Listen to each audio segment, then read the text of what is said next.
বাংলাদেশে একটা আমূল বিপ্লব পরিবর্তন না হওয়া পর্যন্ত এই জনগণ আর ঘরে ফিরে যাবে না। সকল প্রকার মানব রচিত মতবাদ, তন্ত্র মন্ত্র, সমস্ত জালিম এবং জুলুম 1757 সালে মির্জাফর থেকে শুরু করে বালাকোট তৎপরবর্তী প্রত্যেকটা আন্দোলনে আমরা দেখেছি স্বার্থান্বেষী মহল, আত্মগোপনকারী মহল বন্ধু সেজে মুসলমানদের বিশেষ করে ইসলামী আন্দোলনের ক্ষতি করার চেষ্টা করেছে। এই বিষয়গুলো আমাদের আরো আত্মসচেতন হতে হবে। এই গত 12 ফেব্রুয়ারি নির্বাচনেও আমরা দেখেছি ধোঁকা দেওয়ার চেষ্টা করা হয়েছে, জাতিকে বোকা বানিয়ে এক ধরনের একটা কৌশলী ভূমিকা নিয়ে তারা যোগ সাজসে 12 ফেব্রুয়ারি নির্বাচনে জনগণের ম্যান্ডেটকে কেড়ে নিয়েছে। এবং সবসময় দেখা গেছে যে যারা আন্দোলনকারী শক্তি তারা কিছুটা অল্পে তুষ্ট কিংবা কিছুটা এই ক্ষেত্রে যেভাবে আত্মসচেতন এবং যেভাবে সাহসী ভূমিকা রাখা দরকার, যেভাবে সুদৃঢ় ভূমিকা রাখা দরকার, সেই ক্ষেত্রে আমাদেরকে আরো সচেতন হতে হবে। শাহ ওলিউল্লাহ মুহাদ্দিসে দেহলভী রহমতুল্লাহ আলাইহি থেকে শুরু করে এই সংস্কার আন্দোলন, বিপ্লবী যে আন্দোলন, ইসলামী আন্দোলন যে মূল স্পিরিট আমরা শাহ ওলিউল্লাহ দেহলভী রহমতুল্লাহ লেখনের মধ্যে দিয়ে পাই। এরই ধারাবাহিকতায় মুজাহিদ আন্দোলন, এরই ধারাবাহিকতায় 100 বছর পরে 1941 সালে মাওলানা মওদুদী রাহিমাহুল্লাহ জামাত ইসলামের প্রতিষ্ঠা।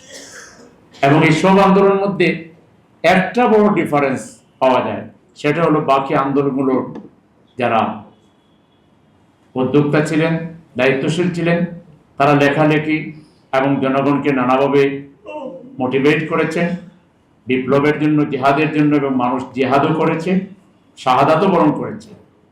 কিন্তু এই আন্দোলনকে পার্মানেন্ট সেইভাবে ওনারা রেখে যেতে পারেন না।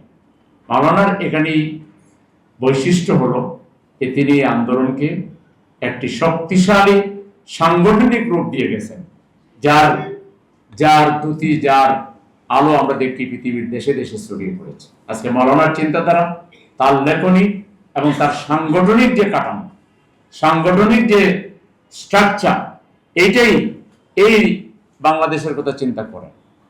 এত বড় আক্রমণ রাষ্ট্রশক্তির পক্ষ থেকে একটা দলের বিরুদ্ধে, সমস্ত প্রশাসনের শক্তিকে ব্যবহার করে, রাষ্ট্রের টাকা খরচ করে, বিদেশি বিভিন্ন সাপোর্ট সহ একটা দলকে নিশ্চিহ্ন করা, হাজারো চেষ্টা করার পরেও তারা এই দলের ক্ষতি করেছে, কিন্তু এই দলকে শেষ করতে পারেনি। এবং শেষ না, আজকে এই আন্দোলন বাংলাদেশের অনিবার্য বাস্তবতায় রূপ নিয়েছে। ইনশাআল্লাহ এবারে জনগণ জামাত ইসলামীকে ক্ষমতায় দেখতে চেয়েছিল এবং তারা সেভাবেই ভোট দিয়েছে। অনেকে প্রমাণ দিয়ে দেখিয়েছে যে হা ভোট এটা মূলত দাঁড়িপাল্লার ভোট। 5 কোটি মানুষ যে হা ভোট দিয়েছে তার অধিকাংশ মানুষ দাঁড়িপাল্লায় ভোট দিয়েছে। কিন্তু ভোটের মেকানিজমে এসে, গণনার মেকানিজমে এসে নানা কারসাজি এবং নানা কিছুর মাধ্যমে আমাদেরকে আপাতত ক্ষমতার বাইরে রেখেছেন। ওনারা খুব খুশি, আসলে বাহ্যত খুশি হইলে ভিতরে রক্তক্ষরণ হচ্ছে। তারা তো জানেন কে কি পজিশন পেয়েছেন, কে কি ভোট পেয়েছেন, আর জনগণ জানে তারা কাকে ভোট দিয়েছে। সুতরাং এই জনগণ বসে থাকবে না। এই জনগণ তারা চূড়ান্ত পরিবর্তন না হওয়া পর্যন্ত, গণভোটের রায় বাস্তবায়ন না হওয়া পর্যন্ত, বাংলাদেশে একটা আমূল বিপ্লব পরিবর্তন না হওয়া পর্যন্ত এই জনগণ আর ঘরে ফিরে যাবে না। এই জনগণকে সঠিক পথ দেখাতে হবে জামাতের নেতৃত্বকে, জামাতের কর্মী বাহিনীকে। অতএব আমাদেরকে আরো জাগ্রত হইতে হবে, আমাদেরকে আরো সুদক্ষ হইতে হবে, আমাদেরকে আরো ইনক্লুসিভ হইতে হবে, আমাদেরকে আরো মানবিক হইতে হবে, আমাদেরকে জনগণের সমস্যা বুঝবার এবং সমাধান দেওয়ার যোগ্যতা অর্জন করতে হবে। জনগণকে ঐক্যবদ্ধ রাখবার যে ক্যাপাসিটি, এটা আমাদের ইউনিট থেকে সর্বত্র আমাদেরকে সেই ক্যাপাসিটি অর্জন করতে হবে। তাহলে ইনশাআল্লাহ যে অগ্রযাত্রা শুরু হয়েছে, সেই অগ্রযাত্রা চূড়ান্তভাবে বাংলাদেশ থেকে সকল প্রকার মানব রচিত মতবাদ, তন্ত্র মন্ত্র, সমস্ত জালিম এবং জুলুম, ফ্যাসিবাদ এবং স্বৈরাচারের চূড়ান্ত নির্মূলের মধ্য দিয়ে একটি ইনসাফের বাংলাদেশ, সুবিচারের বাংলাদেশ, একটি বলবান রাষ্ট্র প্রতিষ্ঠিত করেই আমরা শহীদের উত্তরসূরিরা গড়ে যাব ইনশাআল্লাহ।